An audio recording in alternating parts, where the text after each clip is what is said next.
Hello everyone, welcome back. Study mathematics প্রত্যেককে স্বাগত জানিয়ে ক্লাস 8 থেকে chapter 19 page number 185 video part number আজকে 3 করব। কি বলেছে দেখো, এখানে আমরা দেখতে পাচ্ছি কিছু ছাত্রছাত্রী এই যে দেশলাইয়ের কাঠি দেখতে পাচ্ছি, দেখো সেগুলো দিয়ে তারা বিভিন্ন ধরনের নকশা তৈরি করছে। কিছু পরে আরও দুজন বন্ধু রকেয়া ও অর্ঘ্য আমাদের সাথে খেলায় যোগ দিল। তাহলে রকেয়া যোগ দিল আর অর্ঘ্য যোগ দিল। রকেয়া অনেকগুলি দেশলাই কাঠি সাথে এনেছে। সে এই কাঠিগুলি দিয়ে নানান রকম নকশা তৈরি করলো। কীরকম নকশাগুলো দেখো, এরকম তৈরি করেছে। এদিকে একটা কাঠি রেখেছে, এদিকে একটি কাঠি রেখেছে, এদিকে একটা কাঠি রেখেছে, এদিকে একটা কাঠি রেখেছে। তাহলে এটা ছবিটা কি বোঝাচ্ছে? বর্গাকার ছবি, তাই না? এটাও একটা বর্গাকার ছবি, এটাও একটা বর্গাকার ছবি, এরকম একটা বর্গাকার ছবি এঁকেছে। তাহলে দেখো, একটা বর্গাকার ছবি আঁকতে গেলে তাকে কটা কাঠি বসাতে হয়েছে? এইদিকে একটা কাঠি, এইদিকে একটা কাঠি, এখানে একটা কাঠি, এখানে একটা কাঠি। তাহলে একটা বর্গাকার চিত্রে আমরা দেখতে পাচ্ছি 4টি কাঠি বসিয়েছে। তাহলে 4n কী করে লিখলো? কেন বাকি কাঠিগুলো দেখো ডট ডট করে দিয়েছে। এভাবে বসাতেই যদি থাকতো তাহলে অসংখ্য সংখ্যক কাঠি লাগতো বা এটা কখনো শেষ করতে পারতো না। এই জন্য ডট ডট ডট ডট মানে অসীম, যেটা শেষ হয় না। তাহলে এরকম যে একটি বর্গাকার মানে একটি নকশা তৈরি করতে তার লাগে 4টি কাঠি। তাহলে আমরা যদি একটুখানি এখানে লিখে নিই যে একটা কাঠি আমরা এইভাবে লিখব যে একটি নকশা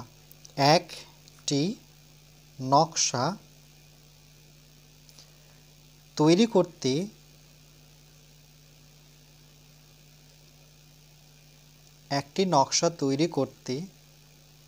কাঠি লাগে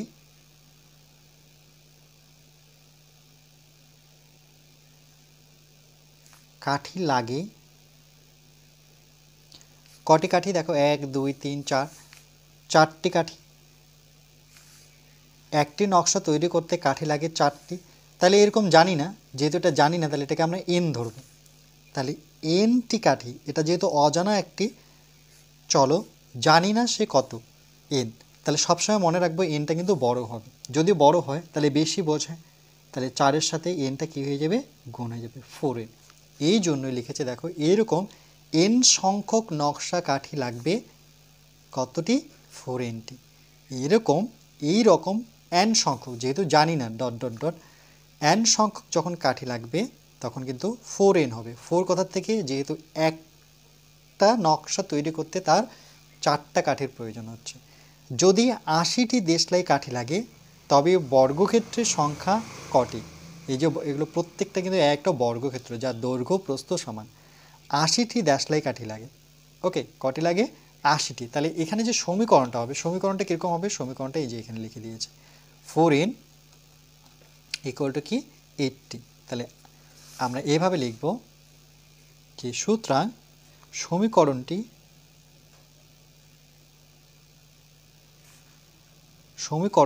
4n এরকম কটি দেশলাই কাঠি লাগবে? 80টি দেশলাই লাগবে। এরকম মানে এই যে এরকম 80টি দেশলাই কাঠি লাগে একটা বর্গাকার সংখ্যা, মানে কি এরকম বর্গাকার ছবি আঁকতে গেলে টোটাল 80টি দেশলাই কাঠি লাগে। তবে বর্গক্ষেত্রের সংখ্যা কটি লাগবে? তাহলে 4n সমান সমান আমরা দিব 80। এটা কিন্তু একটা সমীকরণ হয়ে গেল। এবার এখান থেকে nটা বের করা খুবই সহজ। কি করে বের করব? n ইকুয়াল টু, নিয়ম অনুযায়ী আমরা কি জানি, n এর সাথে যে সংখ্যাটা দেওয়া থাকে সেটা নিচে আসবে। কার নিচে? 80-র নিচে। 4 দিয়ে কাটাকাটি করলে 4 2 8 0। তাহলে n ইকুয়াল টু কত? 20। তাহলে এরকম কটি বর্গক্ষেত্রের সংখ্যার দরকার? এরকম আমরা দেখলাম 20টি প্রয়োজন। ওকে, এরকম 1 2 3 4, এখানে 5টি আছে, এরকম আমাদের 20টি। যদি আমাদের 80টি দেশলাই কাঠি থাকে, মানে এটার 4n ইকুয়াল টু যেহেতু 80 দেওয়া আছে, এই জন্য আমরা 20 বের করতে পারলাম। ওকে, এরপরে দেখো এই সমীকরণের বীজ কত? বীজ মানে এখানে n যেটা বেরিয়েছে, তাহলে n কত বেরোলো? 20, তাহলে এই সমীকরণে বীজও হবে 20। কি করে আমরা চেক করব? দেখো এই এনের জায়গায় 20 বসিয়ে দিই, তাহলে 80 হচ্ছে কিনা। এখানে এনের জায়গায় যদি 20 বসাই আর দুই দিকে যদি সমান হয় তাহলে আমরা বলতে পারি এটা এই সমীকরণের বীজ। তাহলে 4 ছিল, এনের জায়গায় আমরা কত পেলাম? 20। 4 দুগুণে কত? 8, 80 হয়ে গেল। দেখো এটাও ক্যালকুলেশন করে 80 পেলাম, আর এটা তো 80 ছিল, তাহলে দুটোই সমান হলো। এই জন্য বলবো যে এখানে 20 হচ্ছে এই সমীকরণটির বীজ। এবার রকেয়া আরও তৈরি করলো। সে কি তৈরি করলো? দেখো এটা অনেকটা এইচ আকারের, একটা করে এইভাবে রেখেছে, একটা করে এইভাবে রেখেছে, এভাবে ডট ডট, এভাবে অনেকগুলো আমরা মানে নকশা তারা তৈরি করতে পারতো, বাকিগুলো করেনি।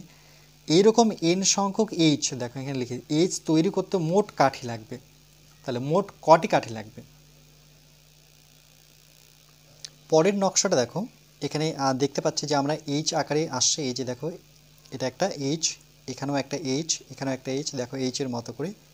কিন্তু প্রথম এইচটার জন্য কটা কাঠি লাগছে? দেখো 1, 2, 3, 4, 5। এই যে প্রথমে একটা এইচ যদি নকশা তৈরি করতে চাই তাহলে সেখানে কিন্তু 5টা কাঠি লাগে। এরকম একটা কাঠি ভাবে আছে, এদিক দিয়ে একটা কাঠি আছে, দুটো কাঠি হয়ে গেল। তারপরে এইদিকে একটা কাঠি রেখেছি, 3টা, উপরে একটা 4টা, নিচে একটা 5টা, তাই তো? তাহলে প্রথম এইচে লাগছে আমার 5টা কাঠি। তারপরে এইচটা কিন্তু আর 5টা লাগে না, দেখো এর পরের এইচটা, এটা তো হয়ে গেল। তারপরেরটা দেখো 1, 2, 3, 3টা করে দিলে কিন্তু পরের এইচগুলো হয়ে যাচ্ছে 1, 2, 3, 1, 2, 3, 1, 2, মানে 3টা করে কাঠি কিন্তু আমার আর প্রয়োজন, মানে প্রথম 5টা লাগবে, তারপরে কিন্তু এইচ তৈরি করতে আর 5টা কাঠির প্রয়োজন হচ্ছে না। আমি যদি আর একটু বোঝানোর চেষ্টা করি, তো এভাবে একটা কাঠি আছে, নিচে একটা কাঠি আছে, এভাবে একটা কাঠি রাখছে, কটা হলো? 3টা, উপরে একটা 4টা, নিচে একটা 5টা। কিন্তু পরের এজটার জন্য দেখো 5টা লাগবে না, এই একটা কাঠির প্রয়োজন, 2টা কাঠি, 3টা কাঠি। আবার পরে এইচ নাও, 1, 2, 3, মানে পরে কিন্তু 3টা করে প্রয়োজন হচ্ছে, তাহলে আমি এইচ পেয়ে যাচ্ছি। তাহলে এর যে ইকুয়েশনটা এরকম আসবে, যেহেতু 3টা করে কাঠির প্রয়োজন তাহলে 3 বসাবো। আর যেহেতু আমরা জানি না, দেখো এটা ডট ডট ডট ডট কতগুলো এইচ নেব, মানে কতগুলো কাঠি নেব, সেটাকে আমরা এন ধরব। এবার এরকম একটা সংখ্যা বসাবো যোগ করে, যাতে এদের যোগফলটা কি হয়? 5 হয়। কেন? কেন কি একটা এইচ গঠন করতে, মানে একটা এইচ নকশা করতে আমার 5টা কাঠের প্রয়োজন হচ্ছে।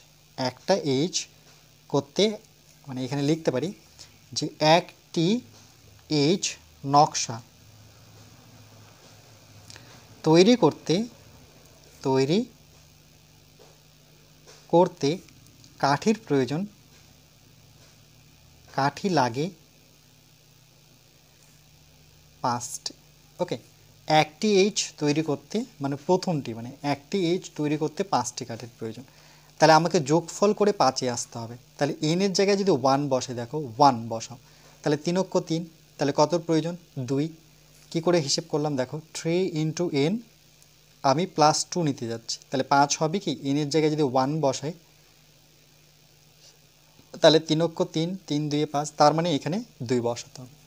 এবার পরের কাঠিটার জন্য কত হবে? দেখো দুটো এইচ মিলে কটা কাঠি? 1, 2, 3, 4, 5, 6, 7, আরেকবার গুনি, 1, 2, 3, 4, 5, 6, 7, 8টি কাঠি। দুটো এইচের জন্য 8টি কাঠি। তাহলে সেই ইকুয়েশনটা মানছে কিনা? প্রথমে এন ইকুয়াল টু আমরা 1 দিয়ে দেখলাম যে হ্যাঁ এটা 5 হচ্ছে। এবার এনের জায়গায় যদি 2 বসিয়ে দেখি, যদি 8টা কাঠি হয় তাহলে নিয়মটা মেনে চলবে। 3, এই এনের জায়গায় এবার 2 বসাবো, +2, তাহলে কত হচ্ছে? আগে গুণ করতে হয়, 3 দুগুণে 6, তারপরে যোগ করব 6 2 কত? 8। তাহলে দেখো দুটো এইচের জন্য 8টা কাঠি গড়লাম আমরা, 1, 2, 3, 4, 5, 6, 7, 8। 3টার জন্য কটা লাগে? এখান পর্যন্ত 8, 9, 10, 11। এবার দেখি 3টা, যেহেতু 3টা এইচ তৈরি করবো তাহলে এন ইকুয়াল টু কত বসাতে হবে? 3। তাহলে এন ইকুয়াল টু 3 বসিয়ে দেখি এই ইকুয়েশনটায়, অর্থাৎ 3 ইন্টু এন +2, তাহলে 3 এনের জায়গায় 3 বসাবো, +2, আগে গুণ করে নিতে হবে, 9 + 2, তাহলে কত হয়ে যাচ্ছে? 11। তাহলে দেখো পরেরটা হয়ে গেল। তারপরে আবার 3টা কাঠি, 1, 2, 3, তাহলে 11 আর 3 যোগ করলে 11, 12, 13, 14টা কাঠি হচ্ছে কিনা?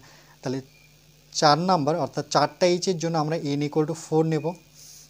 1, 2, 3, 4, 4টা এইচ। তাহলে এর জন্য এন ইকুয়াল টু 4 নিয়ে দেখতে হবে যে টোটাল কাঠি 11, 12, 13, 14টি হচ্ছে কিনা।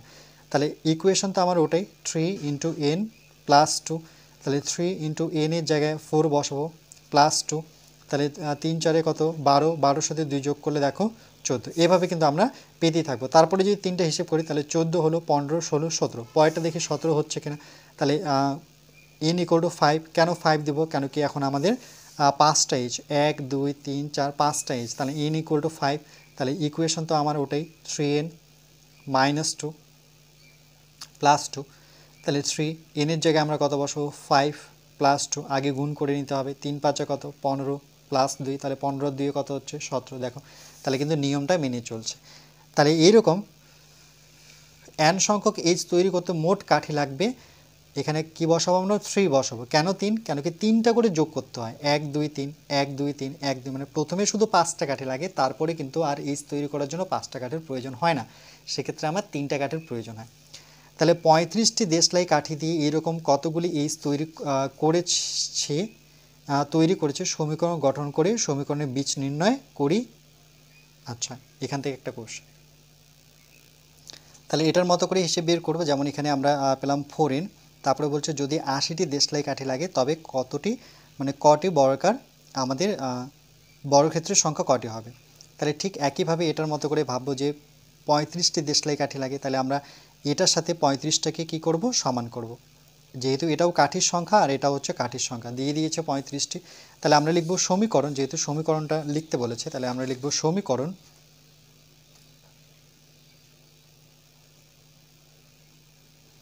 সমীকরণটা কি দাঁড়াচ্ছে 3 × n + 2, যেটা ছিল সেটা লিখতে হবে 3 × n + 2, আর এখানে দাওয়াই আছে যে টোটাল কটি মোট কাঠির প্রয়োজন লাগবে দেশলাই কাঠি 35টি, তাহলে এটা সমান সমান হচ্ছে 35। এবার এখানে এনটা বের করব, তাহলে তো আমরা কাঠির সংখ্যা পাবো, এন যেহেতু কাঠির সংখ্যা, তাহলে কি করে বের করব, এটা কিন্তু একটা উত্তর হয়ে গেল আমার। এবার পরবর্তীতে এটাকে যখন সলভ করো তাহলে আরেকটা উত্তর পাবো, তাহলে 3n এখানে গুণ করলে পরে 3n +2টা ওইদিকে যাবে 35-এর ওপাশে, তাহলে -2 হয়ে যাবে, তাহলে 3n 35 থেকে যদি 2 বিয়োগ করি তাহলে আমরা 32 পাবো, না 33 পাবো। তাহলে n = কত হবে 33, আর n এর সাথে যেই সংখ্যাটা থাকে সেটা নিচে আসবে, 3 দিয়ে কাটাকাটি করলে 3 অক্ষ 3, এটাও 3 অক্ষ 3। তাহলে আমাদের এরকম কটি আমরা এইচ তৈরি করতে পারবো, 11টি এইচ তৈরি করতে পারবো। বলছে 35টি দেশলাই কাঠি দিয়ে এইরকম কতগুলি এইচ তৈরি করেছে সমীকরণ গঠন করে সমীকরণের বীজ নির্ণয় করে। তাহলে কতটি এইচ তৈরি করেছে, আমরা দেখতে পাচ্ছি 11টি। তাহলে আমরা লিখব সুতরাং 11টি এইচ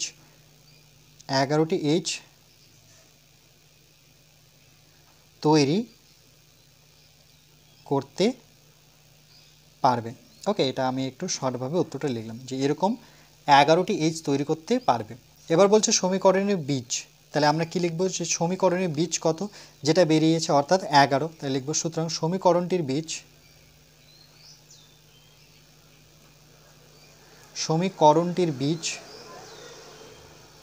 11।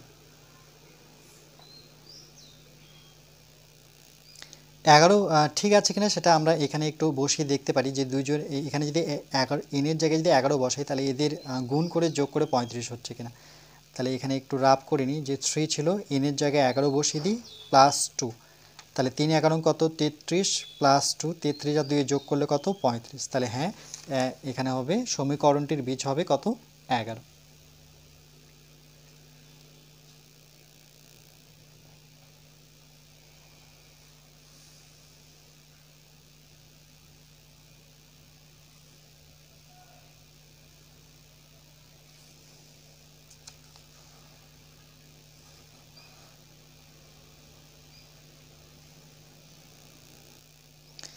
এরকম দেখো কি বলেছে, এবার রকেয়া তৈরি করলো, আমরা কি দেখতে পাচ্ছি, এটা অনেকটা কে আকারে কেই এঁকেছে, দেখো কে।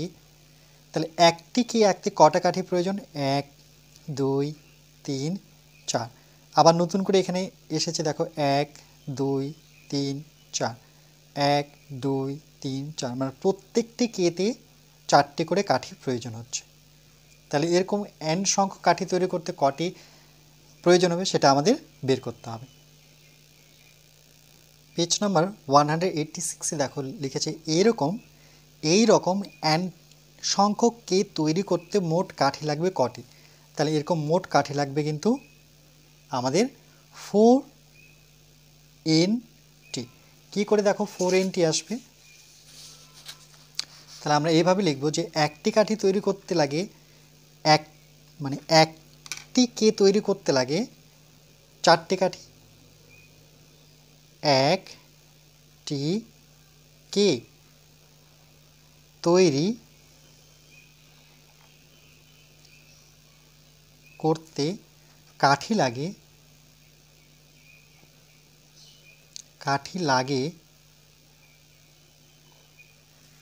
একটি কে তৈরি করতে কাঠি লাগে কটি? এই যে দেখো এখানে যদি কোনি 1 2 3 4টি কাঠি। এক্ষেত্রে আমরা দেখলাম 1 2 3 4 4টি কাঠি লাগে, তাহলে 4টি। এরকম n সংখ্যক বলেছে, তাহলে nটি কে তৈরি করতে কাঠি লাগে। n যেহেতু অজানা রাশি, এটা সবসময় বড় হবে 4NT। তাহলে উত্তর আমার কি? উত্তর হচ্ছে আমার 4NT। এরপরে দেখো কি বলেছে, তাহলে এখানে 4N লিখব। 4N আমি দেশলাই কাঠি দিয়ে নিজে আরেকটি, এই যে দেখো বলছে নিজে আরেকটি নকশা তৈরি করি, এরকম n সংখ্যক নকশায় কতগুলি দেশলাই কাঠি লাগবে হিসাব করে লিখি। এটা নিজে করতে বলেছে। তাহলে আমরা কি করব, আমরা প্রথমে যে কোনো একটা নকশা তৈরি করব আমাদের মতো করে। আমি ধরে নাও নকশা তৈরি করলাম ত্রিভুজ।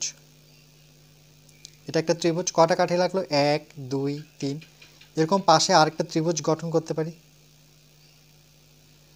1 2 3। এরকম অনেকগুলো কিন্তু আমি ত্রিভুজ অঙ্কন করতে পারি 1 2 3। এভাবে আরও অঙ্কন করি। এটা হচ্ছে কাঠি, এটাও কাঠি, 3টা করে কাঠি প্রয়োজন। এভাবে ডট ডট ডট ডট কতগুলো আমাদের কাঠি লাগবে সেটা বের করতে হবে। তাহলে একটি ত্রিভুজ, তাহলে লিখব একটি ত্রিভুজ তৈরি করতে কাঠি লাগে কটি? 1 2 3টি। তাহলে এরকম n সংখ্যক nটি ত্রিভুজ তৈরি করতে কাঠি লাগবে কটি? যেহেতু n অজানা রাশি, তাহলে সেটা গুণ হয়ে যাবে, 3NT লাগবে। ওকে, এরকম অনেক ধরনের আমরা নকশা কিন্তু তৈরি করতে পারি। তাহলে n সংখ্যক যখন আমরা ত্রিভুজ গঠন করব, তাহলে আমাকে লাগবে 3NT। আজকে এই পর্যন্তই থাকবে। এরপরে নেক্সট পার্ট নাম্বার আমরা 4-এ বাকি আলোচনাটুকু করব।